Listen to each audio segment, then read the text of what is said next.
الرحيم الحمد لله رب العالمين الحمد لله كما هو أهله الصلاة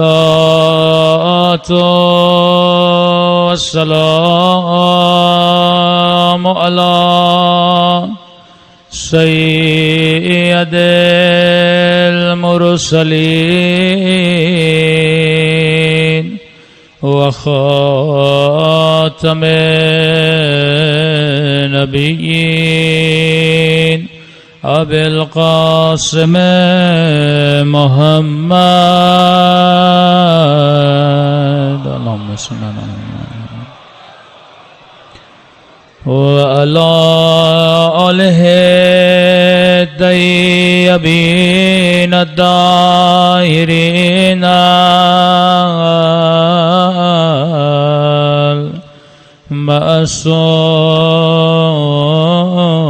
المعصومين سب مل کے دعائے سرکار آقا امام زمان الہی عظم البلاء وبرح الخفاء وانكشف الغطاء وانقطع الرجاء وزاقت الأرض ومنعت السماء وأنت المستعان وإليك المشتكى وعليك المؤول في الشدة والرخاء اللهم صل على محمد وآل محمد أولي الأمر الذين فرضت علينا طاعتهم وعرفتنا بذلك منزلتهم ففرج عنا بحقهم فرجا عاجلا قريبا كلمح البصر أو هو أقرب يا محمد يا علي يا علي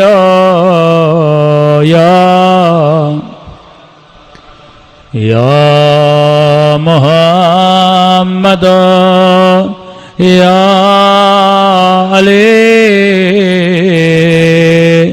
يا علي يا محمد اكفياني فإنكما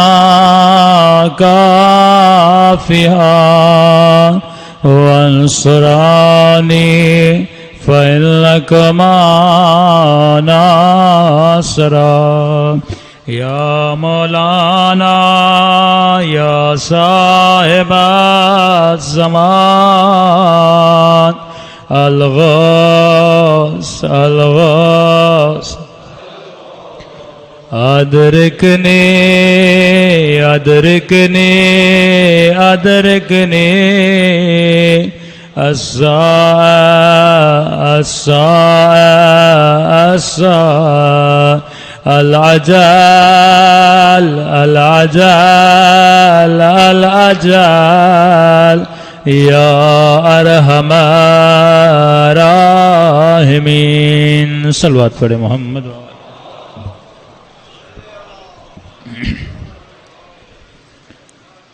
بسم اللہ الرحمن الرحیم. رب اشرح لی صدری ویسر لی امری واحلل عقدۃ من لسانی یفقهوا قولی. اما بعد فقد قال سبحانہ وتعالی فی محکم کتابہ المجید وفرقانہ الحمید وقولہ الحق وهو اصدق الصادقین. بسم اللہ الرحمن الرحیم. قد افلح من زکاہا وقد خاب من دساہا. صلوات پڑھے محمد وآل محمد.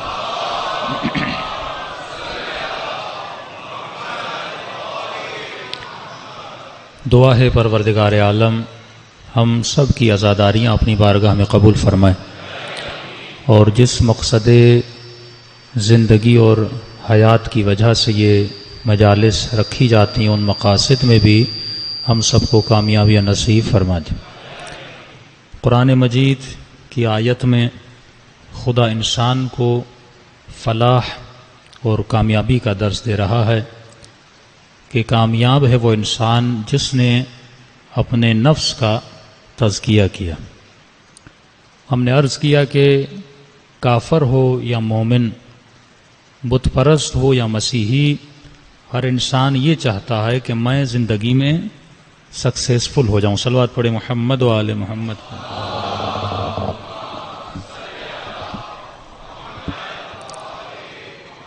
ہر انسان زندگی میں کامیابی چاہتا ہے، لیکن کامیابی ہے کیا؟ کامیابی ملے گی کہاں سے؟ خود نکلتا کیوں ہے؟ کیونکہ یہ سمجھتا ہے کہ اگر میں کامیاب ہو گیا تو میری زندگی میں سکون آ جائے گا. تو کسی کو گاڑی میں سکون نظر آتا ہے، کسی کو مال میں سکون نظر آتا ہے، کسی کو فلم دیکھنے میں سکون ملتا ہے، کسی کو سینما جانے میں سکون ملتا ہے، اور کچھ لوگوں کو حسین کی مجلس میں آنے سے سکون ملتا ہے. آپ اگر یہاں آئے تو آپ کے آنے میں کوئی موٹیو تھا، کوئی محرک تھا جس نے آپ کو یہاں پر آنے پر مجبور کیا کہ آپ یہاں بیٹھے ہیں، کیونکہ آپ یہاں سے کچھ لینا چاہتے ہیں، کچھ حاصل کرنا چاہتے ہیں، آپ کے وجود میں کسی شے کا اضافہ ہوتا ہے. تو اس محرک کو دیکھنا ہے کہ انسان جس بھی شے کے پیچھے جاتا ہے اس کا محرک کیا ہے. اگر اس کا موٹیو اہل بیت کا فرمان ہے، عقل ہے، روح ہے، معاف الضمیر ہے، تو انسان کی زندگی کامیابی ہے. لیکن اگر اس کا موٹیو شہوت ہے، اگر اس کا موٹیو نفس ہے، اگر اس کا محرک حب ذات ہے، اگر اس کا محرک شوبازی ریا ہے، کہ آج کل ہم مختلف مولویوں کے قافلے کو بھی دیکھتے ہیں تو ایسے نہیں لگ رہا کہ مجلس میں جا رہے ہیں، ایسے لگتا ہے کسی دولہے کو لے جایا جا رہا ہے. جب انسان اپنی عزت، نفع اور نقصان کا معیار چیزوں کو بنا دے، اور عزت اور نفع یا ضرر کا نقصان خدا کو نہ سمجھے، تو انسان کے موٹیو کیا ہو جاتے ہیں؟ بدل جاتے ہیں. اس کی زندگی میں محرک بدل جاتے ہیں. اسی لیے معصوم نے فرمایا جب تک تو علم النفس اور معرفت النفس کو حاصل نہیں کرے گا تب تک تجھے معرفت امام زمانہ نہیں ملے گی. اب یہ معرفت النفس کیسے حاصل ہو؟ بزنس کا اصول ہے جب تک ڈیمانڈ نہیں ہوتی تب تک سیل نہیں ہوتی. آپ کسی ایسی چیز کو لے کر چلے جائیں جس کی ڈیمانڈ ہی نہیں، آپ کی چیز بکے گی نہیں. تو جب تک میرے وجود کے اندر معرفت النفس کی ڈیمانڈ نہیں بڑھے گی تب تک میں معرفت النفس کے پیچھے نہیں جاؤں گا. اگر کسی مومن کو سگریٹ چھڑوانی ہے تو آپ پہلے اس کے وجود میں ایک محرک کو پیدا کریں تاکہ وہ اس چیز کو چھوڑنے پہ تیار ہو جائے. دنیا کیا کرتی ہے؟ وہ ایڈورٹائزمنٹ کے ذریعے سے آپ کے وجود میں موٹیو کو پیدا کرتی ہے. کہ میں نے واٹر بیڈ کی آپ کو مثال دی تھی، ایک وقفہ اتنا خوبصورت بنایا جاتا ہے، آپ کے اندر ضرورت کو ایجاد کیا جاتا ہے، پھر آپ اسی ضرورت کے پیچھے لگ جاتے ہیں اور وہ چیزیں اپنے گھر میں لا کر بٹھا دیتے ہیں. مثال کے طور پر اگر میں کسی چیز کی تعریف کروں، کس چیز کے اتنے فائدے ہیں، آپ فوراً میرے پاس آئیں گے مولانا ہمیں چاہیے. تو پہلے محرک کو ایجاد کیا جاتا ہے، اور خدا نے انسان کو گناہ سے بچنے کے لیے جو برترین محرک دیا کہ جس موٹیویشن کے ذریعے انسان خود کو گناہ سے بچا سکے، وہ ذکر قیامت تھا، وہ ذکر قبر تھا، وہ ذکر موت تھا. اسی لیے قرآن میں 1200 آیتیں ایسی ہیں جو موت کے بارے میں ہیں. علماء فرماتے ہیں شاید قرآن کا کوئی ایک صفحہ ایسا ہو جس میں آخرت کا ذکر نہیں ہے. تو جب انسان آخرت کو جتنا یاد کرے گا اس کے اندر موٹیویشن پیدا ہوگی، تب جا کے وہ گناہ سے بچے گا. تب یہ جوان اپنی نگاہ کو نگاہ حرام سے بچائے گا، تب یہ اپنی زبان پر کنٹرول کر سکے گا. تب یہ زندگی میں 10 منٹ ایسے نکالے گا جس 10 منٹ میں اتنا مطالعہ کرے تاکہ اس کے دل میں معرفت امام زمانہ بڑھ جائے. لیکن جو دنیا کا سسٹم ہے، میں نے کل کلچر پہ آپ کے سامنے بات کی، جو یونیورس کا کلچر ہے اس کے کلچر میں آپ کو کہیں موت نظر نہیں آتی. فلمیں بنتی ہیں دنیا پر، انٹرٹینمنٹ کی فلمیں بنتی ہیں، موٹیو کون ہوتا ہے؟ شہوت ہوتا ہے یا مال ہوتا ہے. یا سائنٹیفکلی فلمیں بنتی ہیں جن کا تعلق آپ کے لاجک سے، آپ کے دماغ سے ہوتا ہے. لیکن دنیا میں بہت کم فلمیں ایسی بنتی ہیں جس میں موت کا ذکر کیا جائے، جس میں قیامت کا ذکر کیا جائے. شہوت پہ گفتگو ہوتی ہے، مال پہ گفتگو ہوتی ہے، بزنس پہ گفتگو ہوتی ہے، مختلف ڈرامے بنائے جاتے ہیں، سائنٹیفکلی فلمیں بنائی جاتی ہیں. لیکن آپ نے دیکھا ہوگا کہ پورے یونیورس کا یہ کلچر ہی نہیں ہے کہ موت پہ گفتگو کی جائے. حالانکہ ہر انسان جانتا ہے کہ یہاں پہ میں 70 سال جینے آیا ہوں اور جس دنیا میں مجھے جانا ہے وہ ابدی دنیا ہے، اس کی کوئی لمٹ نہیں ہے، لمٹ لیس دنیا ہے، وہاں پہ ابدی زندگی ہے. لیکن اس زندگی کے بارے میں اس جوان کو پتہ ہی نہیں ہے. اسے تو یہ بتایا گیا کہ پیسے کی اہمیت یہ ہے، اسے تو یہ بتایا گیا مال کی اہمیت یہ ہے، اسے تو یہ بتایا گیا اگر اسٹیٹس بنانا ہے تو یہ چیزیں تیرے پاس ہونی چاہیے. لیکن اسے یہ بتایا ہی نہیں گیا کہ آخرت میں اگر تمہیں اسٹیٹس چاہیے تو تجھے علی بن ابی طالب کی اطاعت کی ضرورت ہے. آخرت میں اگر تجھے اسٹیٹس چاہیے تو تم نے اپنی قیامت کے لیے کیا کیا؟ تو میں نے کئی سال پہلے مجلس میں یہ عرض کیا تھا، ویسٹرن ورلڈ جو ہے اس کی جو سویلائزیشن ہے، اس کی سویلائزیشن کا جو دھاگا ہے وہ کیا ہے؟ ایک تسبیح کا تصور کیجئے. تسبیح کے دانوں میں نظم ہوتا ہے. اگر یہ دھاگا نہ ہو تو سارے دانے بکھر جائیں. اگر ان دانوں کو کسی شے نے ایک جگہ پہ اکٹھا کیا ہے وہ تسبیح کا دھاگا ہے. تو ویسٹرن سویلائزیشن اگر آج کھڑی ہے، ہمارا جوان وہاں جانا چاہتا ہے، ہمارا ڈاکٹر وہاں جانا چاہتا ہے، ہر پڑھا لکھا آدمی اس ملک میں جانا چاہتا ہے. کیوں؟ کیونکہ وہ سویلائزڈ ہیں. ہمارے ملک سویلائزڈ نہیں ہیں. تو اس کی سویلائزیشن میں جو اٹریکشن پیدا ہوئی وہ کون سی چیز ہے جس نے اس میں اٹریکشن کو پیدا کیا ہے؟ وہ اس کا دھاگا ہے. اس دھاگے کا نام کیا ہے؟ کہ جس میں نظم بھی ہے، جس میں ضبط بھی ہے. وہاں لوگ قانون کو فالو بھی کرتے ہیں. یہاں پہ ریڈ سگنل پہ آ کے پاکستانی سگنل توڑ دیتا ہے، لیکن یہی پاکستانی جب یورپ جاتا ہے رات کے 2 بجے بھی سگنل کے پیچھے کھڑا ہو جاتا ہے. کس چیز نے اس کو اتنا مطیع کیا؟ کس چیز نے اسے اتنا فرما بردار کیا کہ یہاں پہ یہ قانون کو فالو نہیں کرتا لیکن وہاں پہ قانون کو فالو کرتا ہے؟ وہ کون سی ان کے سویلائزیشن کی خوبی ہے کہ جس نے اس کی سویلائزیشن کو کھڑا رکھا ہے؟ تسبیح کا تصور کیجئے، ویسٹرن سویلائزیشن کا تصور کیجئے. اور امام زمانہ جب آئیں گے، مولا ایسا کون سا کام کریں گے کہ فل فور ویسٹرن سویلائزیشن ٹوٹ جائے گی؟ کیا مولا کہ اللہم کل ولیک پڑھیں گے یا مولا کے کوئی دعا کریں گے کہ سویلائزیشن ٹوٹ جائے؟ پریکٹیکلی امام زمانہ اسلامی حکومتوں کے قیام کے لیے وہ کون سی چیز نافذ کریں گے کہ فرماتے جب امام کا ظہور ہوگا کوئی بچہ چور پیدا نہیں ہوگا، امام زمانہ کا ظہور ہوگا کوئی بچہ زانی نہیں ہوگا، امام زمانہ کا ظہور ہوگا کوئی بچہ گناہ نہیں کرے گا. ایسی کون سی جادو کی چھڑی ہے جو امام زمانہ کیا کوئی نیا دین لائیں گے؟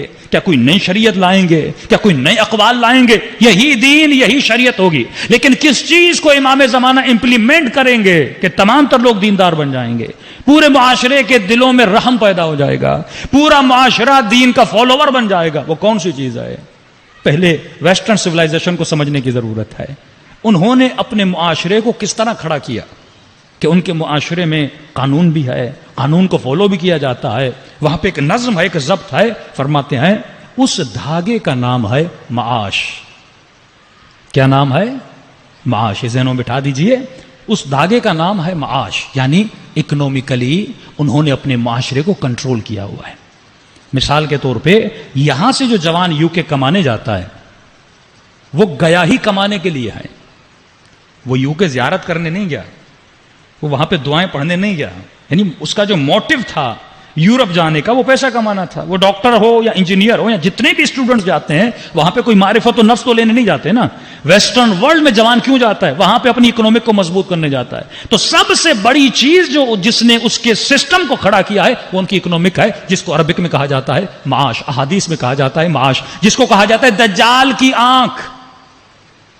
دجال کانا ہوگا، اس کے پاس ایک آنکھ نہیں ہوگی، دوسری آنکھ ہوگی. آج تک آپ نے سوچا وہ دوسری آنکھ کون سی ہے جو اس کے پاس نہیں ہوگی؟ اور یہ کیوں فرمایا کہ دجال کے پاس ایک آنکھ ہوگی؟ معصومین فرماتے ہیں یہ ایک آنکھ معاش کی آنکھ ہے.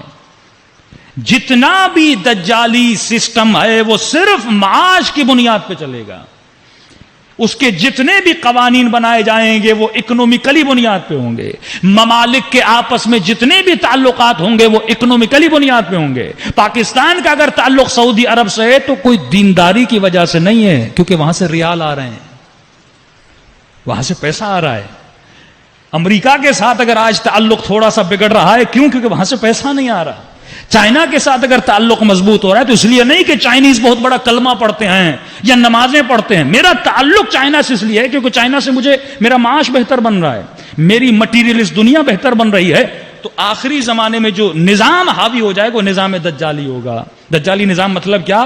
دوستیاں اسی بنیاد پہ ہوں گی. مالدار ہے بیٹی کا رشتہ کرواؤں گا، مالدار ہے دوست بناؤں گا، مالدار ہے کوشش کروں گا اس کی صحبت میں بیٹھوں. آخری زمانے میں دجالی نظام، اور کوئی بھی شخص اس دجالی نظام سے بچ نہیں پائے گا کیونکہ ان کی سویلائزیشن اتنی مضبوط ہوگی آپ اس کی سویلائزیشن کو فالو کرو گے. پورا بینکنگ سیکٹر، بینک جب لون دیتا ہے کیا رہندلی کی بنیاد پہ دیتا ہے یا معاش کی بنیاد پہ دیتا ہے؟ وہ لوگوں کا خون چوستا ہے صرف اس لیے اسے پیسہ بنانا ہے. امریکہ اپنے تعلقات کن ممالک سے بناتا ہے کہ ڈونلڈ ٹرمپ آ کر یہ بتاتا ہے کہ میں نے سعودی عرب کو اتنا اسلحہ بیچا اور سعودی عرب سے میں نے اتنا پیسہ لیا. اب میرا کیا جائے کہ بن سلمان کسے مار رہا ہے اور کسے نہیں مار رہا؟ میرا تو کام پیسے سے ہے. اگر مجھے دولت مل رہی ہے تو میرا کیا جائے وہ یمنیوں کو مار رہا ہے، میرا کیا جائے وہ مسلمانوں میں فرقہ واریت پھیلا رہا ہے. ہمارا اس سے تعلق نہیں ہے کیونکہ یہ آخری زمانے کے سسٹم کا نام ہے کہ اس زمانے میں جو سسٹم حاوی ہو جائے گا وہ معاش کا سسٹم ہوگا، جس کو کہتے ہیں دجالیاں. دجال کوئی جسم نہیں ہے، کوئی مٹیریلس وجود نہیں ہے کہ آپ تصور کریں پتہ نہیں کوئی بندہ آئے گا اور کسی مومن نے کلپ بھیج دیا مولانا اسرائیل میں دجال پیدا ہو چکا. اب ایب نارمل بچہ تھا، اس کی ایک آنکھ تھی. بھائی دجال ایب نارمل نہیں ہے، دجال بہت نارمل ہے.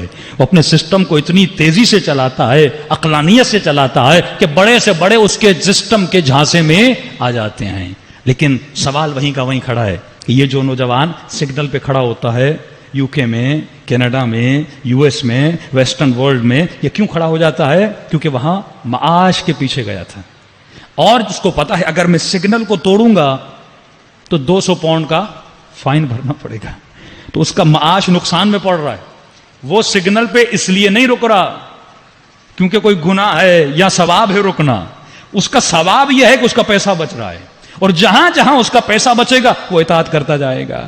وہاں پہ اگر کسی کرپٹ ترین آدمی کو اگر آپ پکڑوائیں تو انہوں نے قانون بنا، ان کے سارے قوانین معاش کی بنیاد پر ہیں، رحمدلی کی بنیاد پہ نہیں ہے کہ پتا چلا فلاں بندہ ٹیکس نہیں دیتا، آپ کو پتا ہے اس کے پاس 5-6 کروڑ پڑے ہوئے ہیں، انہوں نے قانون بنایا اگر آپ اس کا پیسہ پکڑواؤ گے تو گورنمنٹ آپ کو 30% اس کا دے گی.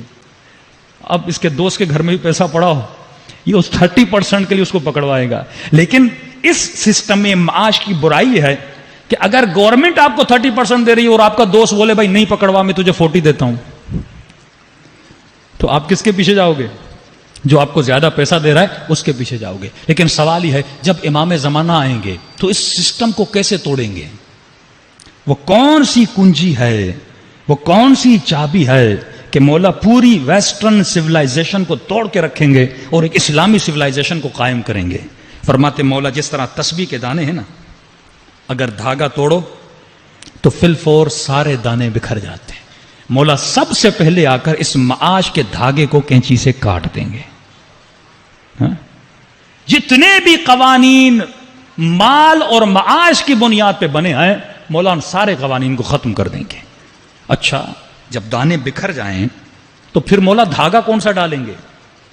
ایک نیا دھاگا بھی تو ہونا چاہیے نا کہ دنیا چلے، سسٹم چلے، حکومت اسلامی چلے. تو فرماتے ہیں ایک اور دھاگا ہے جو امام زمانہ اس دانوں کے اندر اس دھاگے کو ڈالیں گے. اس دھاگے کا نام ہے معاد، قیامت کا تصور، قبر کا تصور. کہ یہ چوری اس لیے نہ کرے اس کو سزا ملے گی، نہیں، یہ چوری اس لیے نہیں کرے گا کیونکہ امام قیامت کے تصور کو لوگوں کے ذہنوں میں اتنا مضبوط کر دیں گے یہ جب جب چوری کرنے جائے گا اسے قیامت کا عذاب یاد آ جائے گا. معاد کو لوگوں کے دلوں میں زندہ کر دیں گے. آج اگر کوئی ظلم کرتا ہے وہ اس لیے کرتا ہے کیونکہ اسے قبر کی غفلت ہے، وہ یہ سمجھتا ہے مجھے مرنا ہی نہیں ہے. آج اگر کوئی کسی غریب کا مال کھاتا ہے وہ اس لیے کیونکہ اس کو ذہن میں ہے کہ قیامت میں مجھے جواب نہیں دینا. شمر جب امام حسین کے گلے پر خنجر چلا رہا تھا اس کا معاد کمزور تھا. اگر ان کا معاد مضبوط ہوتا تو ابن سعد کبھی بھی رے کی حکومت کے لیے امام حسین کو نہ چھوڑتا. اور ابن سعد کے شعر لکھے ہوئے ہیں کہ جب امام اس کو پیغام بھیجتے ہیں کہ آجا تو جانتا ہے یہ جنت ہے, کہتا ہے میں جانتا ہوں کہ اگر آپ کے لشکر میں آؤں گا جنت ملے گی, لیکن رے کی حکومت نقد ہے, جنت ادھار ہے. اور عقل مند وہ ہوتا ہے جو نقد لیتا ہے, ادھار کو چھوڑتا ہے. حالانکہ جنت نقد ہے, ادھار نہیں ہے. یہ ہماری آنکھیں ہیں جو غفلت میں پڑی ہوئی ہیں. فرمایا ہر لمحہ جو تو یہاں کر رہا ہے وہاں کچھ نہ کچھ بن رہا ہے. یہ مت سمجھنا وہ ادھار ہے. اعجاز اور جائزہ اور ہدیہ خدا اسی دنیا میں تجھے عطا کرتا ہے. کیونکہ معرفت النفس نہیں تھی اس نے جنت کو ادھار سمجھا اور یہاں شیطان کے کہے ہوئے کو نقد سمجھا. اگر معرفت نفس آ جائے اور انسان کے دل میں تصور قیامت مضبوط ہو جائے, تصور موت مضبوط ہو جائے, یہ انسان کبھی بھی گناہ نہ کرے. اور سب سے زیادہ اس کی زندگی میں جس چیز کی ڈیمانڈ ہوگی وہ یہی ہوگی کہ میں اپنی آخرت کو بناؤں. صلوات پڑھے محمد و آل محمد پر.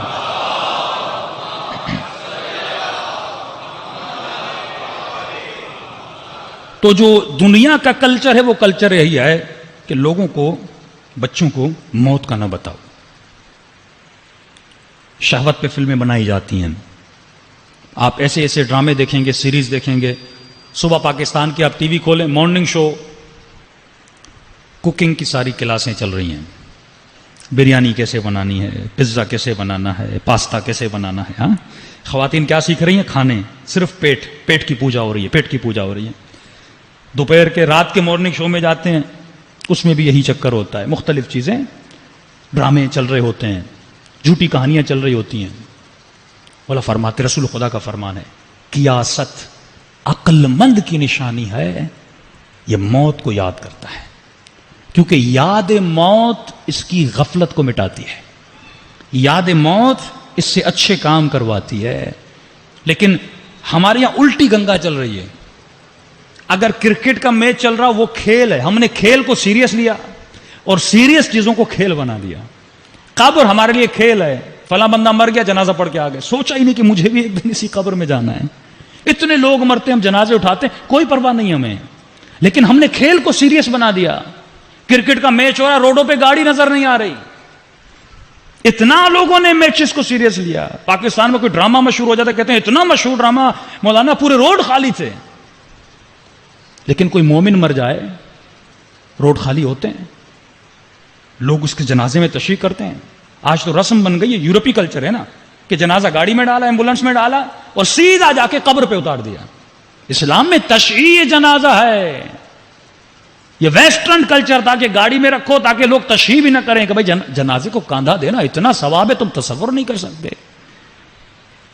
انہوں نے ڈبے میں ڈال دیتے ہیں, نیچے ڈال دیتے کسی. اور قبرستان جو جائے گاہ عبرت تھی برائے انسان, لیکن قبرستان بھی لوگوں نے کیا کر دیے, شہر سے دور بنا دیے. اب سے شہر سے دور ہوگا کون جائے گا؟ پہلے قبرستان شہروں کے بیچ میں ہوا کرتے تھے تاکہ لوگوں کا وہاں سے گزر ہو.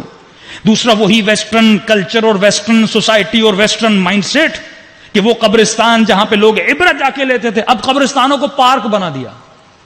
بھئی زمین خالی پڑی ہے, بچے آئیں کھیلیں, وہاں پہ جھولے لگا دیا. ویسٹرن ورلڈ میں جائیں گے, قبرستان نظر نہیں آتا, اس کو پارک, محل تفریح بنا دیا.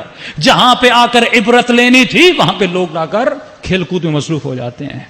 ڈرامے کو اتنی اہمیت دی جاتی ہے, گیمز کو اتنی اہمیت دی جاتی ہے. اور یہاں تک انسان اس ایک گیم کے لیے, کرکٹ کے لیے سیریس, کئی لوگوں کو تو پاکستان ہار جائے اٹیک پڑ جاتا ہے. کھیل کے لیے اس کو اٹیک آ جاتا ہے. خرم شہر میں ایک بندے نے اپنا بہت خوبصورت گھر بنایا. صدام نے حملہ کیا, یہ بیچارہ گھر ور چھوڑ کے چلا گیا. جب پھر خرم شہر آزاد ہوا, یہ واپس خرم شہر میں آیا. اب جس کا سب کچھ گھر ہو, اس نے دل لگی گھر سے لگائی تھی نا. اب جیسے واپس آیا, اپنے گھر ٹوٹا ہوا دیکھا, اس بیچارے کو وہیں اٹیک ہوا اور مر گیا. جو دنیا کو ہدف سمجھ لے, جو کھیل ہے اسے ہدف سمجھ لے, اس انسان کی موت آ جاتی ہے. لیکن فرماتے جب رسول خدا قیامت کی آیتیں پڑھتے تھے, معراج سے جب واپس آئے, لوگوں کو بتاتے تھے کہ میں نے کون کون سے عذاب دیکھے, تو اصحاب رسول سن کے بے ہوش ہو جاتے تھے. امام زین العابدین جب احوال قیامت بتاتے تھے، صحابی کہتے ہیں اندھیرا تھا، مولا جب سجدے میں جا کے دعا پڑھتے تھے، جب سر سجدے سے اٹھاتے تھے نیچے جتنی مٹی تھی وہ ساری گیلی ہو جاتی تھی۔ یہ خوف ہے پروردگار عالم، یہ کیوں دل میں نہیں ہے؟ عقل مند کی نشانی یہ ہے کہ عقل مند موت کا ذکر بھی کرتا ہے، موت کو یاد بھی کرتا ہے۔ لیکن اسی حوالے سے کچھ شبہات اور اعتراضات ہیں، کیونکہ جب تک آپ اس کو سمجھیں گے نہیں معرفت نفس آپ کے وجود میں نہیں آئے گی۔ لوگوں نے کہا کہ بھائی موت کو یاد نہ کرو، کہا کیوں؟ کہ دیکھو موت کو یاد کرنے سے آدمی ڈپریشن میں چلا جاتا ہے، وہ اسی لیے موت پہ فلمیں نہیں بناتے کہ بچوں کو موت کا نہیں بتاؤ، ارے موت کا سوچیں گے یہ ڈپریشن ہو جائیں گے، یہ افسردہ ہو جائیں گے، یہ انزائٹی کا شکار ہو جائیں گے، ان کے اندر پینک پیدا ہو جائے گا۔ حالانکہ معصوم فرماتے ہیں ایسا نہیں ہے، تم کتنا بھی لوگوں کو موت کا نہ بتاؤ لیکن موت تو حقیقت ہے نا۔ کیا موت کو یاد نہ کرنے سے کسی کو موت نہیں آئے گی؟ قرآن کہتا ہے کہ جو موت سے بھاگتے ہیں ملاقیکم، لیکن بالآخر تو تم موت سے ملو گے۔ تو موت سے بھاگنا عقل مندی نہیں ہے۔ سوال یہ ہے کہ میں موت کو یاد کس طرح کروں؟ احادیث معصوم میں ملتا ہے کہ جو لوگ موت کو یاد کرتے ہیں ان کی زندگی میں اللہ سکون عطا کر دیتا ہے۔ یاد موت انسان کی زندگی میں سکون لاتی ہے، لیکن غفلت موت سے دوری انسان کی زندگی کو تباہ ہو برباد کرتی ہے۔ صلوات پڑھے محمد و آل محمد پر۔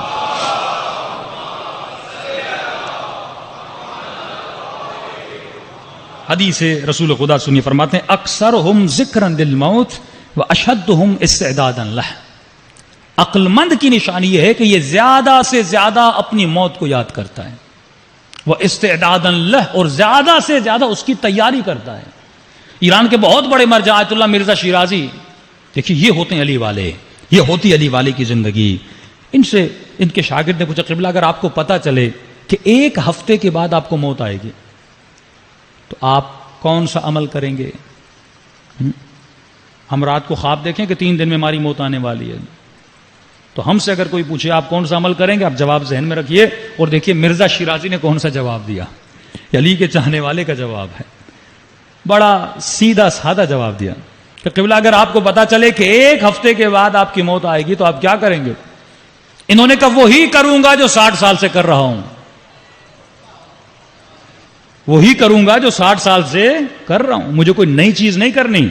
مولا فرماتے زندگی ایسی گزارو، ایک لمحے کے بعد اگر تمہاری موت ہو تو تم ہمیشہ موت کے لیے تیار رہو، گنجائش اس میں نہیں ہے۔ کیوں؟ مولا فرماتے کیوں؟ کیونکہ مرنے کے بعد تمہاری کروڑوں کی دولت بھی ہو، اگر کہو گے اے ملک الموت میرے 2 کروڑ لے لو، مجھے 1 منٹ دنیا میں واپس پلٹاؤ، آواز آئے گی ہرگز ہرگز۔ تو اپنے وقت کی قیمت جانو، یہ جو لمحے حسین کی مجلس میں گزار رہے ہو اس کی ارزش کروڑوں سے زیادہ ہے۔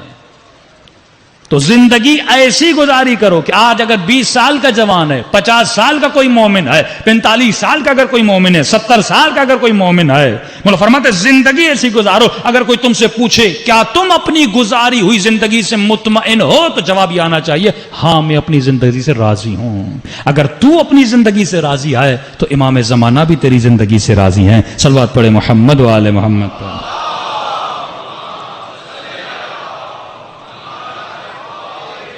محمد اجل فرج۔ مولا فرماتے ہیں مرگ یعنی موت کا یاد کرنا انسان کے قلب کو جلا دیتا ہے، اردو کا جلا نہیں عربک ہے، انسان کے دل کو نرم کرتا ہے، اسے تیار کرتا ہے کہ یہ موت کی تیاری کرے۔ لیکن اگر کوئی اپنی موت کو یاد نہ کرے، ایک ایرانی ڈرائیور تھا، کہتا ہے کہ مولانا میں نے نئی گاڑی سیکھی اور میں ڈرتا تھا ڈرائیونگ کرتے وقت، تو ایک مرتبہ میں گاڑی چلا رہا تھا، اچانک میرے سامنے ٹرک آ گیا۔ اب جیسے ٹرک آیا تو میں ڈر گیا، اور ڈر کے مارے میں نے کیا کیا، اپنی آنکھیں بند کر لی۔ تو کیا آنکھ بند کرنے سے ایکسیڈنٹ نہیں ہوگا؟ اگر کوئی مومن موت کے خوف سے آنکھیں بند کر لے، وہ کبوتر کے اوپر جب بلی حملہ کرتی ہے نا تو آنکھیں بند کر لیتا ہے، کیونکہ جب آنکھیں بند ہوتی آپ کو کچھ نظر نہیں آتا، آپ سمجھتے ہو بلی چلی گئی۔ لیکن ایسا تو نہیں تم موت کو یاد نہیں کرو گے تو ملک الموت تمہیں یاد نہیں کرے گا، موت تو ہر وقت تجھے آنی ہے۔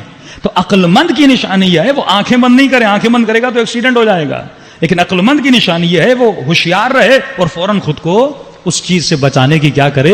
کوشش کرے. تو فرمایا پہلی چیز جو انسان کو موت کو یاد کرتا ہے، مولا فرماتا اس کے وجود میں ایک فرح پیدا ہوتی ہے، ایک خوشی کے آثار پیدا ہوتے ہیں. وہ انسان کبھی بھی ڈپریشن میں نہیں جاتا، اس کے وجود میں اللہ کا یقین پیدا ہو جاتا ہے، اور وہ ہر لمحہ زیارت علی بن ابی طالب کے لیے تیار رہتا ہے. صلوات پڑھے محمد و آل محمد.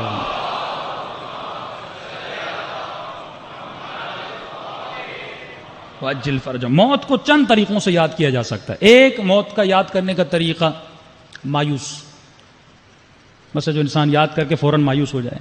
عرب کا بہت بڑا شاعر تھا، وہ روز موت کو یاد کر کے مایوس ہو جاتا تھا.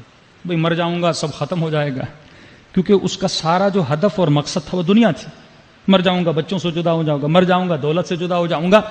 تو اس نے کہا، پوری زندگی اس نے شادی بھی نہیں کی. وہ مر گیا اور اس نے کہا میری قبر پہ لکھ دو کہ یہ جو جنایت اور جرم ہے میرے پیدا ہونے کا میں نے نہیں کیا، میرے ماں باپ نے کیا ہے. تو ایک تو بندہ ایسی زندگی گزارتا ہے، موت کو یاد کر کے پوری زندگی کیا رہتا ہے؟ مایوس رہتا ہے.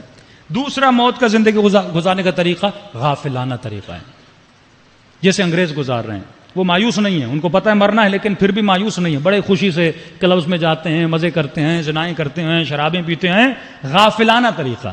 لیکن یہ طریقہ بھی خطرناک ہے، کیونکہ کب تک اپنی آنکھوں کو بند کرو گے؟ ایک دن تو آنا ہے کہ تمہیں موت آئے گی، ایک دن تو موت کا سامنا کرو گے. اور پھر وہی لوگ جب بوڑھے ہو جاتے ہیں، چہرے پہ ڈپریشن کے آثار ہوتے ہیں، کیونکہ پوری زندگی تو گزار دی لیکن آخر میں مرنا ہے. ایک طریقہ جو علوی طریقہ ہے، اہل بیت کا طریقہ ہے، وہ واقع بینانہ طریقہ ہے کہ حقیقت کو دیکھ اور حقیقت کو سمجھ، اور حقیقت کو سمجھ کے اپنی زندگی کے قدم اٹھا. یہ طریقہ اہل بیت علیہ الصلوۃ والسلام کا طریقہ ہے. یہ طریقہ جناب قاسم کا طریقہ ہے. جب پوچھا جاتا ہے قاسم تیرے لیے موت کیسی ہے، تو فرماتے ہیں احلا من العسل، شہد سے زیادہ موت میرے لیے میٹھی ہے. یہ شہد کیوں ہے؟ کیونکہ قاسم نے اپنی زندگی کا ذائقہ شہد جیسا بنایا تھا. فرماتے ہیں یہ حیات پانی کی طرح ہے، جیسی تو زندگی گزارتا ہے ویسا ذائقہ تجھے چکھایا جاتا ہے. تو زندگی اہل بیت والی گزار، جب دنیا سے جائے گا تو تمہاری موت کا ذائقہ بھی قاسم کی طرح شہد سے زیادہ میٹھا ہوگا. صلوات پڑھے محمد و آل محمد.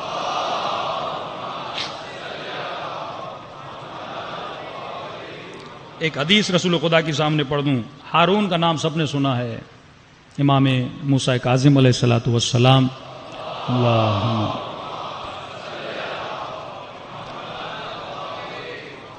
فرماتے اس نے اپنے سپاہیوں کو کہا کہ کسی ایسے شخص کو ڈھونڈ کے لاؤ جس نے رسول خدا کی ایک بھی حدیث سنی ہو اپنے کانوں سے.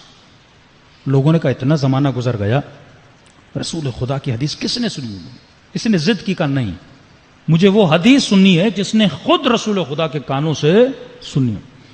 بہت ڈھونڈا، بہت ڈھونڈا، بہت ڈھونڈا. آخر میں ان کو ایک بوڑھا ملا، 100 سال سے زیادہ اس کی زندگی، اتنا کہ وہ چل بھی نہیں سکتا تھا. اس کو ایک چھبی اور ٹوکری میں ڈالا اور ہارون کے پاس لے کر آئے. ہارون نے کہا بوڑھے بتا کیا تم نے رسول خدا سے کچھ سنا ہے؟ کہتے ہاں، میں 7 سال کا تھا جب میرے بابا مجھے رسول خدا کے پاس لے کر گئے تھے، اور رسول خدا کی میں نے یہ ایک حدیث سنی تھی اور یہ حدیث مجھے یاد ہے. کہ سنا وہ کون سی حدیث ہے؟ فرمایا رسول خدا نے فرمایا یشیب ابن آدم، جب آدم کی اولاد بوڑھی ہونے لگتی ہے، تشیب فیہ خصلتان، جیسے یہ بوڑھا ہوتا ہے اس کے اندر 2 عادتیں جوان ہوتی ہیں. ایک طرف بڑھاپا، ایک طرف 2 خصلتیں، 2 عادتیں اس کے اندر جوان ہونے لگتی ہیں. فرمایا کون؟ فرمایا الحرص وطول العمل. جیسے یہ بوڑھا ہوتا جاتا ہے، اس کی زندگی بڑھتی جاتی ہے، اس کے اندر ہرس بڑھتا ہے. ایک ہرس تو جوانی والا ہرس ہے، لیکن جیسے بوڑھا ہوتا ہے ہرس اور بڑھتا ہے. اس کی چھوٹی سی آپ کو مثال دوں کہ آپ نے دیکھا ہوگا بوڑھے لوگ جیسے بوڑھے ہوتے ہیں بہت زیادہ کنجوس ہوتے جاتے ہیں، یہ اس ہرس کی نشانی ہے. دوسرا فرماتے ہیں وطول العمل، جیسے جیسے یہ بوڑھا ہوتا ہے اس کے اندر لمبی لمبی خواہشیں جنم لینا شروع کرتی ہیں. مثلا 60 سال کا ہو گیا، کہتے اللہ اتنی زندگی دے، بیٹے کی شادی ہو جائے، اپنے بیٹے کو دلہا بنتے ہوئے دیکھو. اللہ کہتا ہے ٹھیک ہے مان لیا، بیٹے کی شادی ہو جاتی ہے. اب پھر مسئلے پہ آتا ہے خدا اتنی زندگی دے، اپنے بیٹے کے بیٹے کو دیکھو. ہاں وہ اللہ وہ بھی دے دیتا ہے. پھر کہتا ہے خدا اتنی زندگی اب ان کی جوانیاں دیکھوں. کبھی بھی اس کی آرزویں ختم نہیں ہوتی. 2 خصلتیں ان میں بڑھتی ہیں. ہارون بہت خوش ہوا. اس نے کہا تیرا شکریہ. ہارون نے پیسوں کی تھیلی لی, اس بوڑھے کو دی جو چھبی میں بیٹھا ہوا تھا, اتنا بوڑھا چل بھی نہیں سکتا, اس کو پیسے کی تھیلی دی. بوڑھا بہت خوش ہوا. سپاہی کو کہا اس کو لے کر جاؤ. سپاہی اس کو لے کر گئے. ابھی یہ دربار سے نکلا نہیں تھا, اس نے سپاہی کو رک جاؤ رک جاؤ رک جاؤ. تو کیا ہے؟ کہ مجھے ہارون سے پھر ملنا ہے. کہا دربار سے, کہا ابھی تھوڑی دیر تو ہے, اتنا فاصلہ طے نہیں کیا, مجھے لے کر جاؤ, میرا بہت ضروری کام ہے. کہا واپس لے کر جاتے ہیں. پھر آیا ہارون کے پاس. ہارون نے کہا بھائی پھر کیوں آئے ہو؟ کوئی نئی حدیث کا؟ نہیں, حدیث تو وہ ایک ہی تھی. میں یہ پوچھنے آیا ہوں کہ یہ جو پیسے آپ نے مجھے دیے ہیں یہ صرف آج دیے ہیں یا ہر مہینے دو گے؟ یہ جو پیسے تم نے مجھے آج دیے ہیں. ہارون اتنا ہنسا کہ قد صدق رسول اللہ, میرے نبی نے سچ فرمایا تھا. میں تو یہ سمجھ رہا تھا تو اتنا بوڑھا ہے کہیں باہر نکلتے نکلتے مر نہ جائے, تجھے اگلے مہینے کی بھی پڑی ہوئی ہے. تو یہ انسان کا حال ہے. کیونکہ انسان جب دنیا میں آئے, جب جیسے آدمی بوڑھا ہوتا رہتا ہے, شیطان اس کے اندر اور ہرس بڑھاتا رہتا ہے. تو یہ مت سوچئے کہ وہ لوگ کہتے ہیں مولانا بوڑھے ہو جائیں گے تو واجبات ادا کریں گے, بوڑھا ہو جاؤں گا تو زکات دوں گا, خمس. بھائی ابھی نہیں دے رہے تو بڑھاپے میں تو بالکل نہیں دو گے, کیونکہ جیسے جیسے بوڑھے ہوتے جاؤ گے ویسے ویسے ہرس کیا ہوتا جائے گا؟ بڑھتا جائے گا. یہ عادتیں جوانی میں اپنے اندر پیدا کرو اور ان عادتوں کو راسخ کر دو اپنے وجود میں. جب راسخ ہو جائیں گی تو مولا فرماتے ہیں تو علی بن ابی طالب کی زینت بن جائے گا. صلوات پڑھے محمد و آل محمد.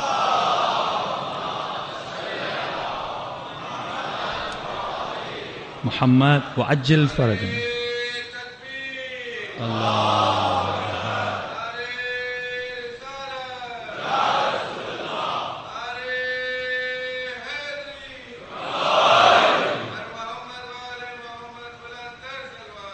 اللہم صلی علی محمد. لیکن اب یہاں پہ کوشچن مارک بنتا ہے, وہ یہ ہے کہ میں پھر دنیا میں زندگی کیسی گزاروں؟ کہ بارہا ممبر سے کہا جاتا ہے کہ مال کی محبت بھی نہ ہو, یہ بھی نہ ہو, یہ بھی نہ ہو, لیکن یہ تو لوازمات زندگی ہیں. تو ایک شخص میرے چھٹے امام, امام جعفر صادق علیہ الصلوۃ والسلام,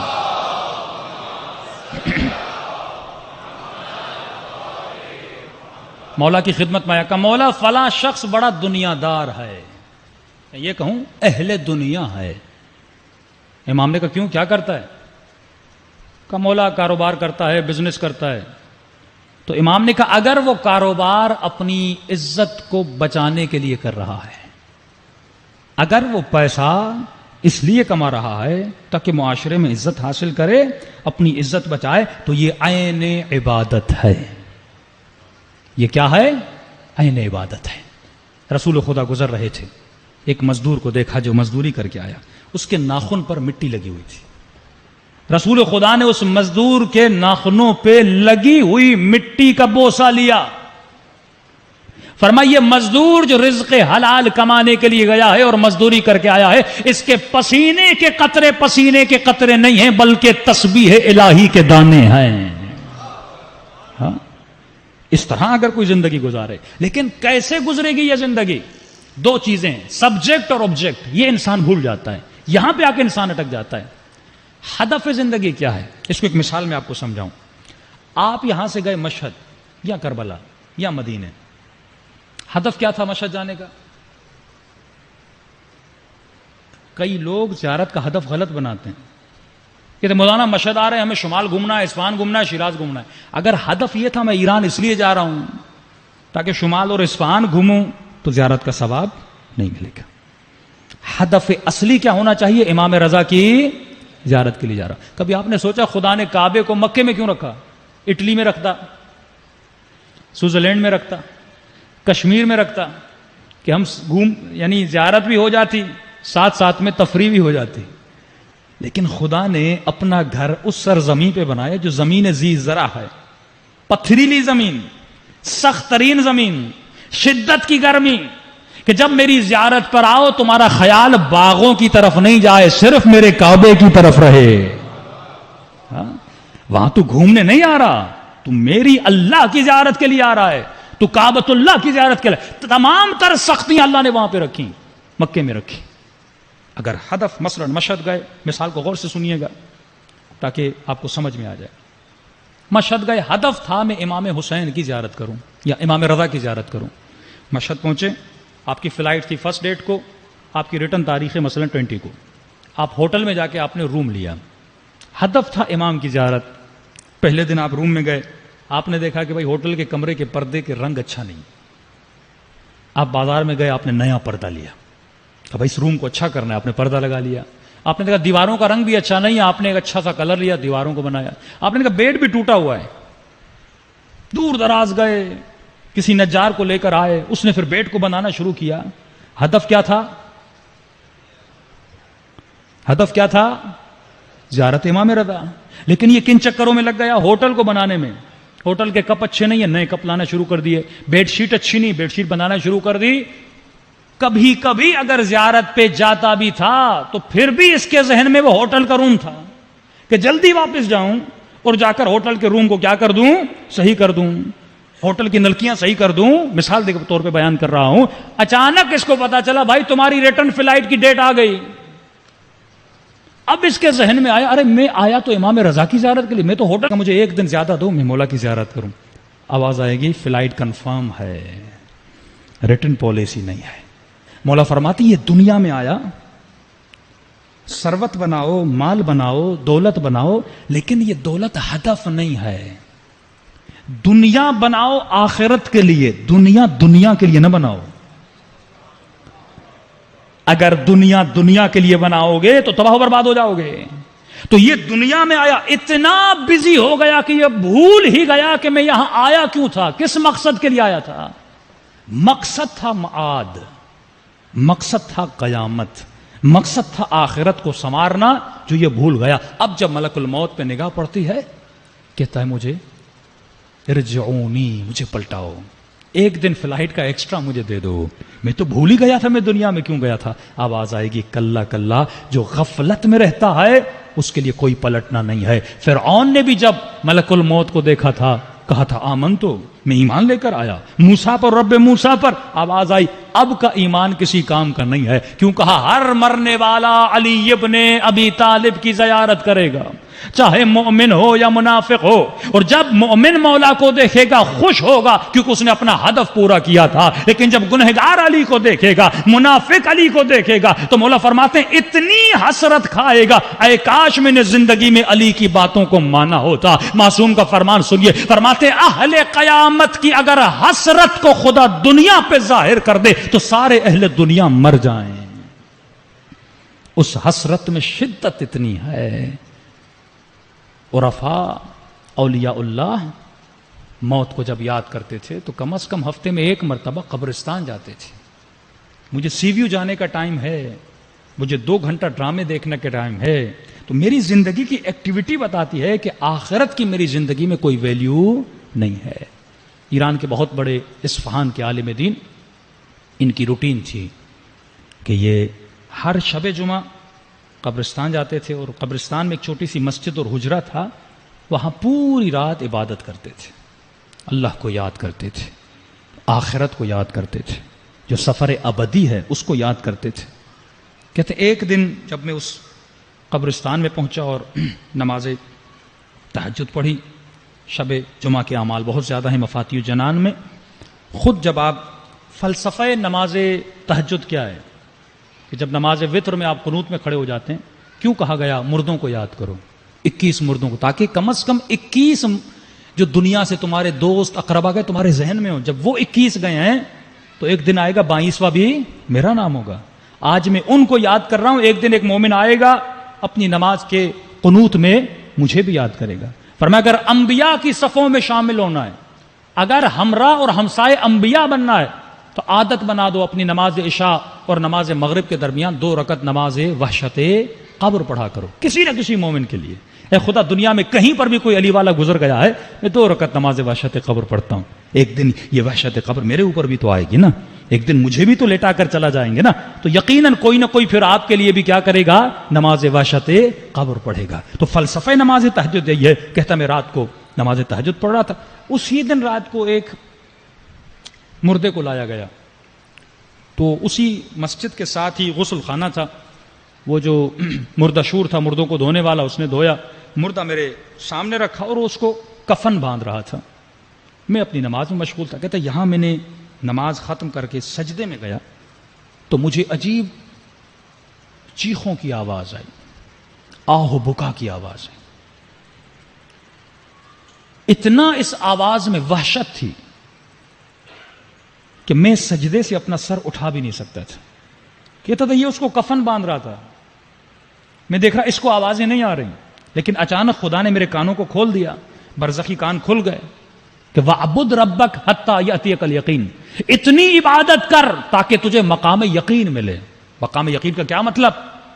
علم الیقین، عین الیقین، حق الیقین. ہم علم الیقین کی منزل پر ہیں. آپ سب کو پتا ہے قیامت ہے لیکن آپ نے دیکھی نہیں. آپ سب کو پتا ہے قبر آئے گی لیکن آپ نے دیکھا نہیں. آپ سب کو پتا ہے جہنم کی آگ گرم ہے، زقوم ہے، حمیم ہے، لیکن آپ نے دیکھا نہیں. ہم پہلی منزل پر ہیں علم الیقین. دوسری منزل ہے عین الیقین، آنکھوں سے دیکھو. آخری منزل ہے حق الیقین، یقین راسخ ہو جاتا ہے. حضرت ابراہیم جیسا نبی کہتا ہے خدا مجھے دکھاؤ تم زندہ کس طرح کرتے ہو، مارتے کس طرح ہوں. تو جب انسان دیکھتا ہے یقین راسخ ہو جاتا ہے. تو جو عبادت کثرت سے کرتا ہے یقیناً خدا خواب کے ذریعے سے کسی نہ کسی منظر کے ذریعے سے اسے یقین دلاتا ہے. اب جب یقین آتا ہے اس کے عمل میں حد سے زیادہ مضبوطی آ جاتی ہے. کہتا ہے میں نے نماز پڑھی، وہ کفن باندھ رہا ہے بڑی نرمی سے، اسے پتہ نہیں لگ رہا، لیکن یہ آوازیں میری کانوں تک آ رہی تھی. وحشت بھری آوازیں، درد بھری آوازیں، گویا کسی پہ عذاب کیا جا رہا ہو اور وہ بندہ خدا چیخ رہا تھا. کہا تھا مجھ سے برداشت، میرے دل اتنی، میں نے کہا میرا دل پھٹ جائے گا. لیکن اس وحشت زدہ آواز کے نتیجے میں مجھ سے کھڑا نہیں ہوا جا رہا تھا. میں آواز دے کر اس کفن باندھنے والے کو کہنا چاہتا تھا مجھے اٹھاؤ اور کمرے سے باہر لے کر جاؤ، لیکن وہ میری آواز سن نہیں رہا. دھیمی سی اس نے میری آواز سنی. اس نے قبلہ رک جائیے میں کفن باندھ لوں آپ کو لے جاتا ہوں. کہتا اس نے میری آواز نہیں سنی. بڑی مشکل سے میں وہاں سے اٹھا، اس قبرستان سے باہر گیا. 40 دن میں اپنے گھر میں بیمار پڑا رہا. 40 دن صرف ایک مردے پر عذاب کو دیکھنے کے بعد. اب تصور کریں جس نے یہ دیکھا ہو، کیا وہ کبھی اللہ کی نافرمانی کرے گا؟ کیا وہ کبھی گناہ کرے گا؟ نہیں. اور یہ کب ملتا ہے؟ جب انسان کثرت سے اپنی آخرت کو یاد کرتا ہے. اور آخرت کیسے یاد ہوتی ہے؟ فرمایا کربلا جاؤ تو صرف علم لے کر مت آیا کرو، صرف سجدگاہیں لے کر مت آیا کرو، اپنے ساتھ ایک کفن بھی لایا کرو. اہل بیت کا وطیرہ تھا. امام نے جو لباس جناب دعبل کو دیا اس نے کفن سمجھ کے اپنے ساتھ قبر میں رکھا تھا. اور فرمایا ہر شب جمعہ اپنے کفن کو دیکھا کرو. عالم دین تھا، 2 دوست تھے آپس میں. ایک عالم تھا دنیا سے چلا گیا، خواب کے عالم میں دیکھا. کیا دیکھا؟ کہ عالم ہے برزخ میں بیٹھا ہوا ہے، نعمتیں ساری ہیں، لیکن ایک بچھو ہے جو اس کو کاٹ رہا ہے. رو کر کہنے لگا اے دوست مجھے اس بچھو سے بچاؤ. کہ میں آپ کو کیسے بچا سکتا ہوں؟ آپ عالم تھے، آپ کے اوپر یہ عذاب کیوں ہو رہا ہے؟ کہتا ایک دن ایک موچی کے پاس گیا تھا جوتیاں بنانے کے لیے. پیسے نہیں تھے جیب میں. میں نے کہا کل آ کر آپ کو دے دوں گا. پیسے لینا بھول گیا. اگر ہو سکے تو میری طرف سے جا کر اس موچی کو پیسے دے دینا. کہتے خواب سے اٹھا، اس محلے کے موچی کے پاس گیا. میں نے کہا فلاں عالم کو آپ جانتے تھے، اس کا کوئی قرضہ تھا، آپ نے کو پیسے نہیں دیے تھے. کہاں ایک دن آیا تھا جوتی بنائی تھی، اس کے پیسے میرے پاس رہتے تھے. مجھے خبر ملی کہ وہ مر گیا ہے.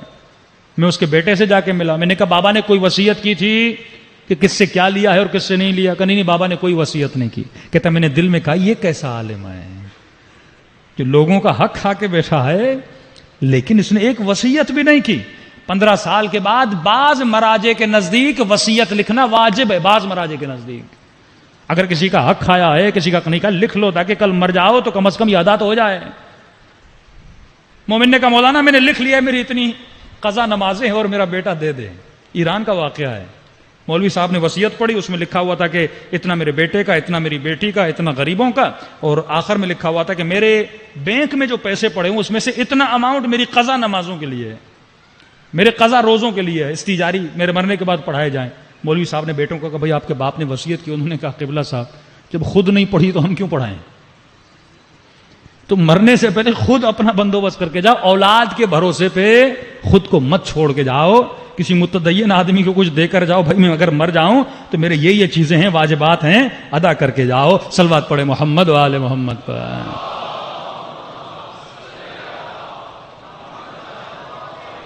قرآن کی آیت بھی ہے، رضوا بالحیات الدنیا واطمأنوا بہا، کہ جو دنیا کی حیات پہ راضی ہو گئے اور مطمئن ہو گئے کہ جو ہو دنیا میں ہم کر رہے ہیں سب صحیح ہے، فرماتے ہیں ان کی جزا جہنم ہے۔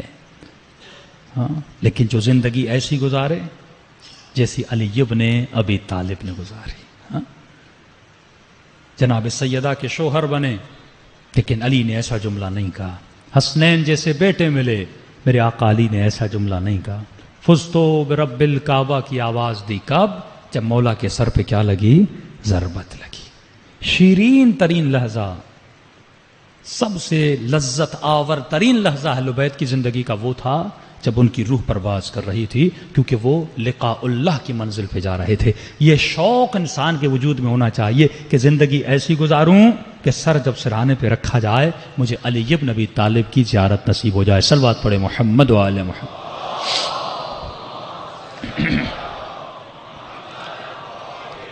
محمد وعجل فرجہم۔ واقعات بہت ہیں کہ جن لوگوں نے زندگیاں اچھی گزاری ہیں۔ میں نے کئی مرتبہ مجلسوں میں سندھ کے بہت بڑے عالم دین قبلہ غلام مہدی نجفی صاحب جانتے ہیں، ایک عارف شخصیت سندھ میں گزرے ہیں، ان کے لیے ملتا ہے کہ ہمیشہ موت کو یاد کرتے تھے، اور ان کو پتا تھا جو زندگی میں کثرت سے اہل بیت کو یاد کرتا ہے آخری وقت اہل بیت بھی اسے نہیں چھوڑتے۔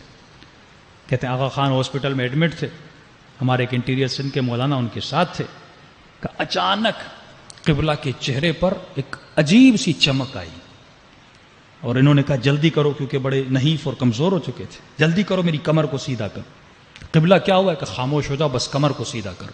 کہا جلدی سے میں نے کمر کو سیدھا کی، انہوں نے ٹیک دی، ابا تھی وہاں پہ، کہا جلدی کرو ابا میرے قدموں پہ ڈال دو۔ پاؤں سیدھے تھے، کہ ابا جلدی میرے قدموں پہ ڈال دو۔ کہ میں نے ابا ڈالی، مجھے کہا خاموشی سے بیٹھ جاؤ۔ کہ کوئی 5-6 منٹ میں دیکھ رہا تھا، چہرہ نورانی ہو چکا ہے اور مسکرا کر کچھ دیکھ رہے ہیں۔ 10 منٹ کے بعد پھر چہرہ نارملائز ہو گیا۔ کہا میری کمر کو سیدھا کرو، سیدھا کیا۔ میں نے قبلہ کیا ہوا؟ کہا کہ اہل بیت نے اپنا وعدہ پورا کیا۔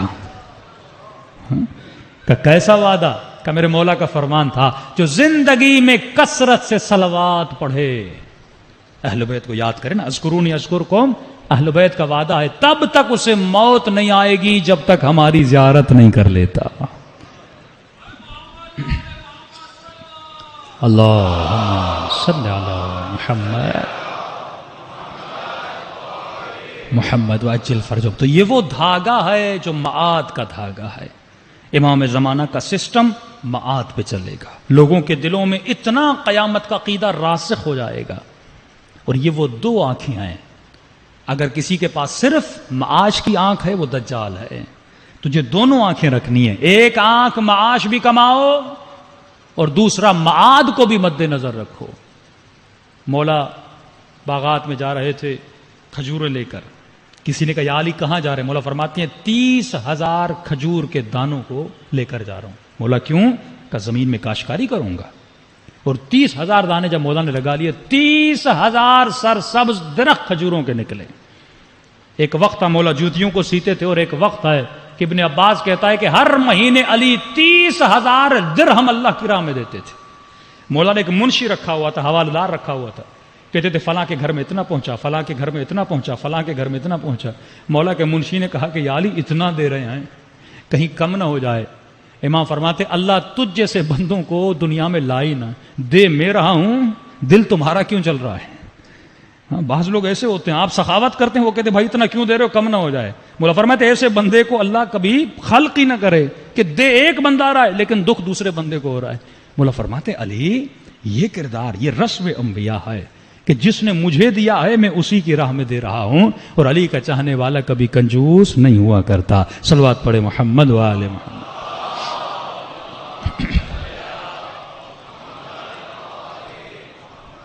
اہل بیت کا نام، اہل بیت کا ذکر اگر ہم تک پہنچا، لوگوں نے قربانیاں دیں، تب جا کے اس مقام پہ آپ پہنچے۔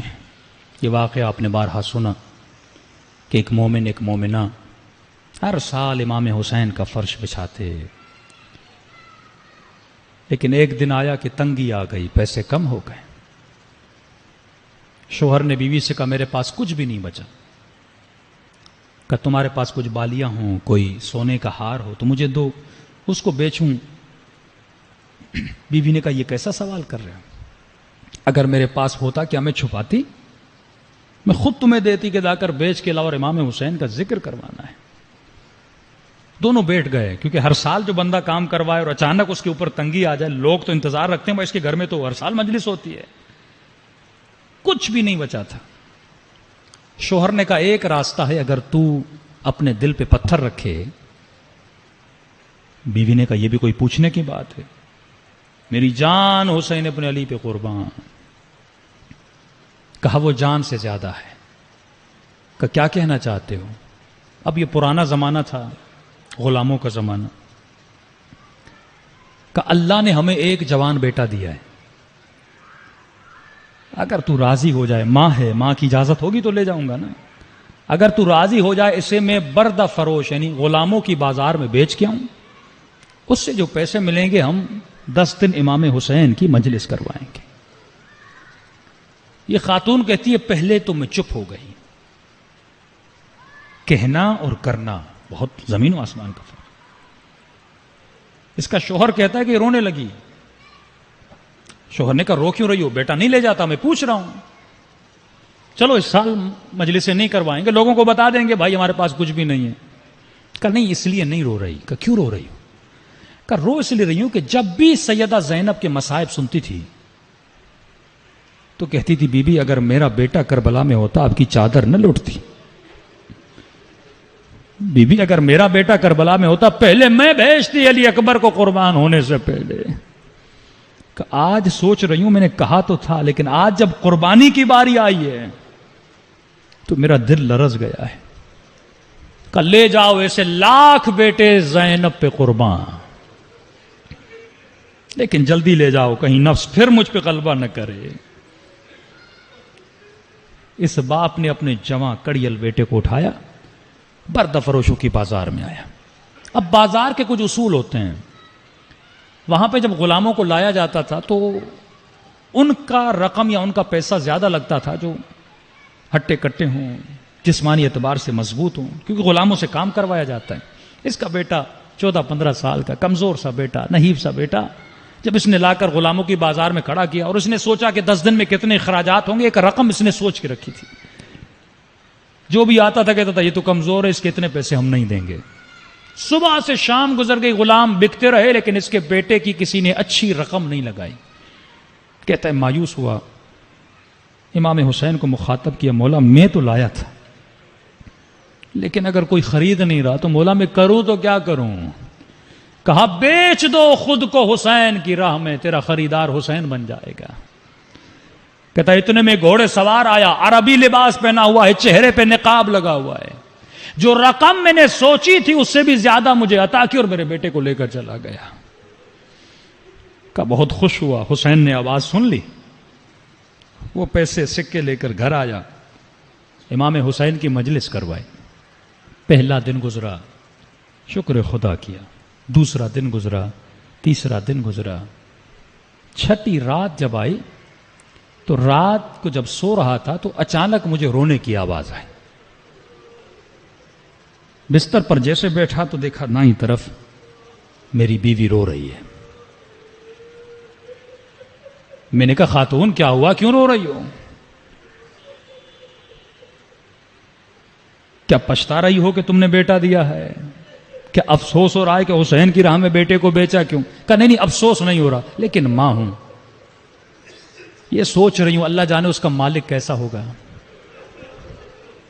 بیٹا کہاں سویا ہوگا، کھانا دیا ہوگا کہ نہیں دیا ہوگا، کہیں میرے لال کو مار تو نہیں رہا ہوگا۔ جب ماں نے بین کرنا شروع کر دیے تو باپ بھی رو پڑا۔ اب جب دونوں رونے لگے تو اچانک گھر کے دروازے پہ دستک ہوئی، اٹھا جا کر دروازہ کھولا، اور جب دروازہ کھولا تو پریشانی کے عالم میں کیا دیکھا، جوان بیٹا دروازے پہ کھڑا ہے۔ بیٹا دوڑا دوڑا آیا اور باپ کے سینے سے لپٹ گیا۔ دوڑا دوڑا گیا اور ماں کے سینے سے لپٹ گیا. خوشی کا عالم ان کے گھر میں تھا. لیکن باپ نے جلدی سے بیٹے کو جدا کیا. کہا میرے لال میں نے پوری زندگی حلال کی کمائی سے حسین کی مجلس کروائی ہے. کہیں تم مالک کو چھوڑ کے بھاگ کے تو نہیں آیا؟ یہ پیسہ حرام کا ہو جائے گا. میں حسین کی مجلس لقمہ حرام سے نہیں کروانا چاہتا. بیٹے نے کہا بابا میں بھی جانتا ہوں آپ نے مجھے کیوں بیچا تھا. میں نہیں چھوڑ کے آیا, مالک نے خود آزاد کر دیا. کہا اتنی رقم دی تجھے آزاد کیوں کیا؟ کہا بابا آپ جانتے ہیں جب آیا تھا عربی لباس تھا. ہاں میرے لال. کہا مجھے گھر لے گئے. ان 6 دنوں میں مجھ سے کوئی کام نہیں لیا. کھانا ٹائم پہ ملتا تھا, اچھا بستر مجھے دیا, مجھ سے میری زبان میں بات کرنے لگا. میں نے کہا آپ تو عرب ہیں, آپ کو میری زبان کا کیسے پتا؟ کہا ہم وہ ہیں جو کائنات کی ہر زبان جانتے ہیں. کہ بابا آج ہی کی رات مجھے اماں کی بڑی یاد آ رہی تھی, دل تڑپ رہا تھا, میں رو رہا تھا. جیسے اس نے میرے رونے کی آواز سنی پھر آیا, کہنے لگا اے جواں رو کیوں رہا ہے؟ میں نے کہا ماں کی یاد آئی ہے, باپ کی یاد آئی ہے. کہا ماں باپ پیار کرتے تھے؟ میں نے کہا ہاں بڑا پیار کرتے تھے. کہا یہ کیسے ماں باپ ہیں تجھ سے پیار کرتے تھے اور تجھے بیچ بھی دیا؟ کہ مجھ سے پیار کرتے تھے لیکن حسین سے زیادہ کرتے تھے. مجھ سے پیار تھا پر آل رسول سے زیادہ پیار تھا. کہا کیوں بیچا؟ کہا حسین ابن علی کے لیے بیچ لیا تھا. کہا کھڑا ہو جا, میں نے تجھے آزاد کر دیا, جا اپنے ماں باپ سے جا کر مل. میں نے کہا آقا آپ مجھے آزاد کیوں کر رہے ہیں؟ کہا مجھ سے بہتر کون جانتا ہے بیٹوں کی جدائی کا درد کیا ہوتا.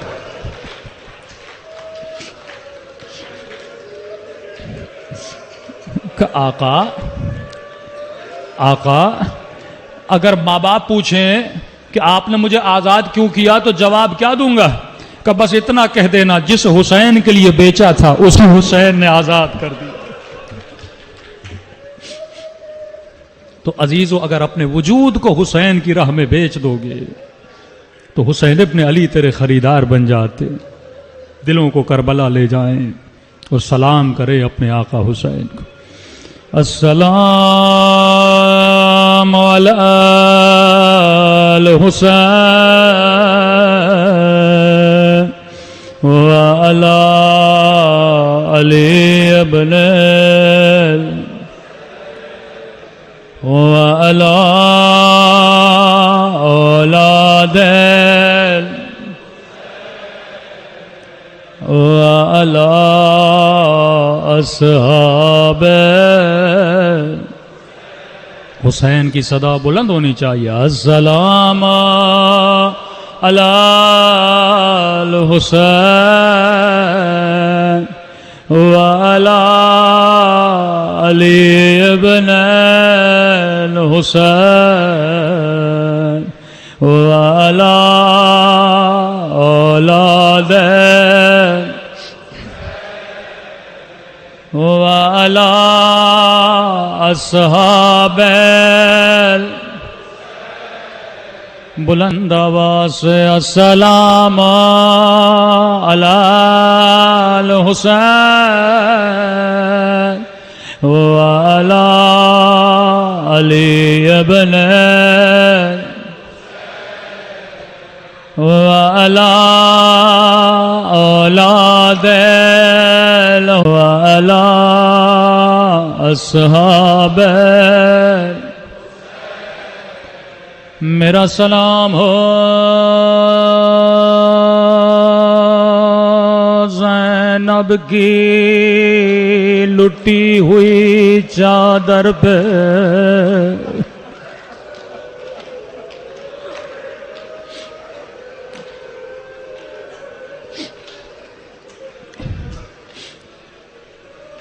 میرا سلام ہو زینب کی لٹی ہوئی چادر پہ. اگر اس جملے پہ کسی مومن کی روح نکل بھی جائے تو کم ہے.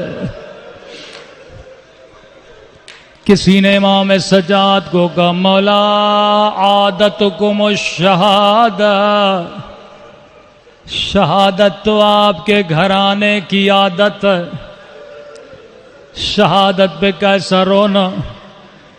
فرمایا چادروں کا لٹنا ہماری عادت نہیں ہے،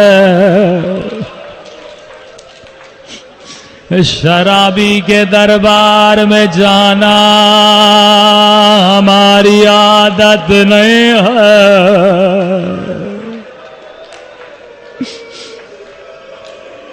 اکبر شہید ہوا، ہاں شہادت میرا ورثہ تھا، لیکن ماؤں بہنوں کے ہاتھوں میں رسیاں، یہ ہماری عادت نہیں ہے۔ اللہ آپ سب کو مدینے کی زیارت نصیب کرائے۔ بڑے چاہنے والے تھے کوفے میں، شام میں اہل بیت کے۔ فرمایا غم اس بات کا نہیں تھا کہ غیروں نے نہیں پہچانا، غم اس بات کا تھا کہ اپنوں نے بھی پہچاننے سے انکار کیا۔ کافی اپنے ایسے تھے جو چھتوں پہ بیٹھے تھے جھولیوں میں پتھر لے کر۔ ایک مومنہ ہے جسے بچپن سے حسین نے پالا، چھوٹی تھی یتیم ہو گئی، امام حسین گھر لے کر آئے، قرآن زینب نے پڑھایا، حجاب زینب نے سکھایا۔ جب جوان ہوئی امام حسین نے شادی کرا دی، ہر سال مدینے آتی تھی، رو کر کہتی تھی مولا آپ کے مجھ پہ بڑے احسان ہیں، آپ نے اپنی بچیوں کی طرح مجھے پالا ہے۔ مولا میں اپنے شوہر کو کہتی ہوں میرا حسین بڑا کریم ہے۔ ہر سال کہتا ہے کب آئے گا تیرا مولا، میں دعوت دوں گا، سفرہ لگاؤں گا، اس نے بچپن سے تجھے پالا ہے۔ امام نے فرمایا شیریں ہم آئیں گے۔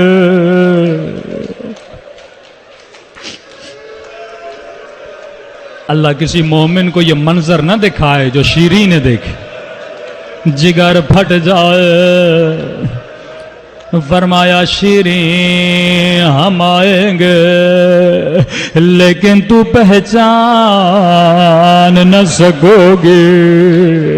اتنا سننا تھا، شیریں کھڑی ہو گئی، کہ مولا ان آنکھوں کو نکال دو جو حسین کو نہ پہچانے۔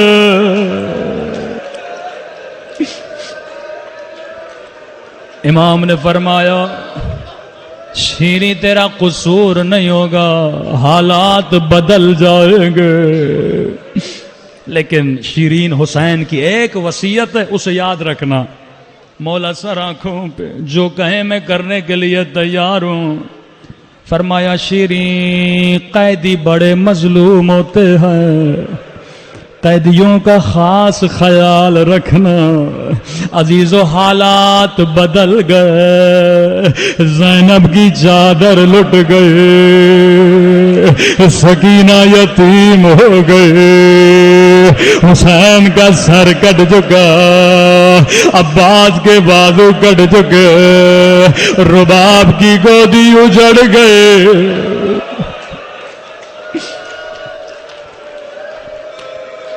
سیدانیوں کا قافلہ بازار میں آیا، شیرین کا شوہر بازار سے گزر رہا تھا۔ شیرین نے کہا ہوا تھا اپنے شوہر کو جب بھی کوئی قیدی نظر آئے اسے گھر لے کر آنا، میرے مولا کی وصیت ہے۔ جیسے بازار سے گزرا اس کی نگاہ زخمی کانوں پہ پڑ گئے، زخمی رخساروں پہ پڑ گئے. ننھی سی سکینہ کو دیکھا, دوڑا دوڑا گھر آیا, رو کر کہنے لگا شیریں تو نے کہا تھا جب بھی قیدی دیکھو گھر لے آؤ. او میری زندگی گزر گئے, میں نے کبھی 4 سال قید نہیں دیکھے.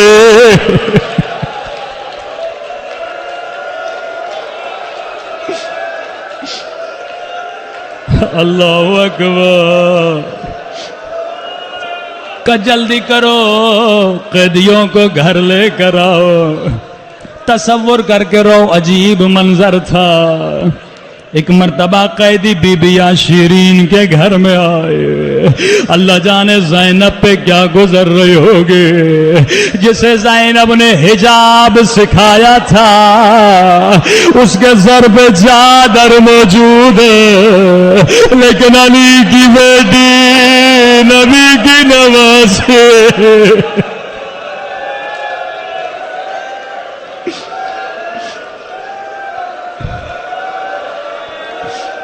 شیریں نے جلدی جلدی سے سفرہ لگایا. کہ قیدی بیویوں میرے مولا کی وصیت ہے, پانی چاہیے پانی دو, کھانا چاہیے کھانا دو, میں تمہاری خدمت کرنے کے لیے تیار ہوں. یہاں قیدی بیویوں نے کہا مومنہ ہمیں پانی نہیں چاہیے, ہمیں کھانا نہیں چاہیے, ہم بڑے مظلوم ہیں. ایک دن میں ہمارے گھر سے 18 لاشیں نکلی ہے. ارے کسی نے ہمیں ماتم کرنے نہیں دیا, اگر اجازت ہو ہم رو لیں.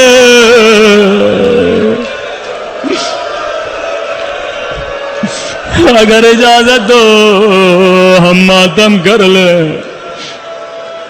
کہ قیدی بیویوں میں کیوں روکوں گے, جتنا ماتم کرنا ہے کر لو. یہاں قیدی بیویوں نے حلقہ بنایا. ایک مرتبہ ایک قیدی بیوی اٹھی, بڑا درد بھرا بیان کیا, رو کر کہنے لگی اے عباد کے غریب بھیا,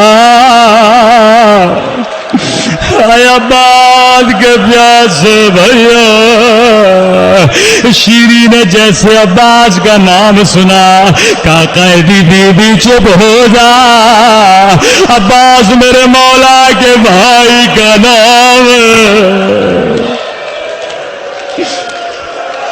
اللہ عباس پہ میری جان قربان کر دے. بیبیاں بیٹھ گئیں. شیریں تیرا گھر ہے, کیا کریں؟ کہ اگر تیرے مقتول کی کوئی بیٹی ہے اس کا نام لے کے بیان کرو, یا بیٹی کا نام آنا تھا. پھر سے کوئی قیدی بھی اٹھی اور بیان کیا اے سکینہ کے پیاسے بابا, اے سکینہ کے غریب الوطن بابا. کہ قیدی بھی چپ ہو جا, سکینہ میرے مولا کی بیٹی کا نام ہے.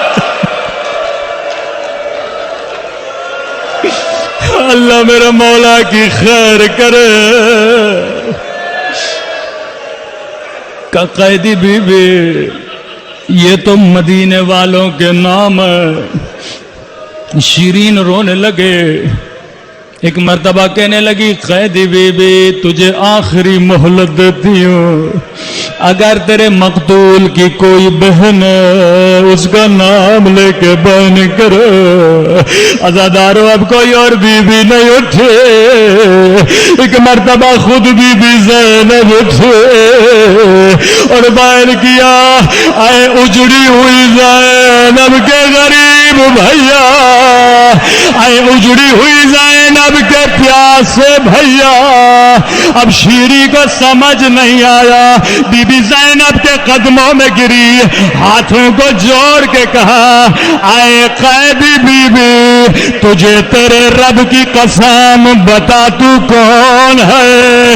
ایک مرتبہ زینب نے بالوں کو ہٹایا, کہا شیریں نہیں پہچانا, انا زینب بنت علی. او شیریں مہمان آ گئے, او تیرا حسین آ گیا. میں اجڑ گئے،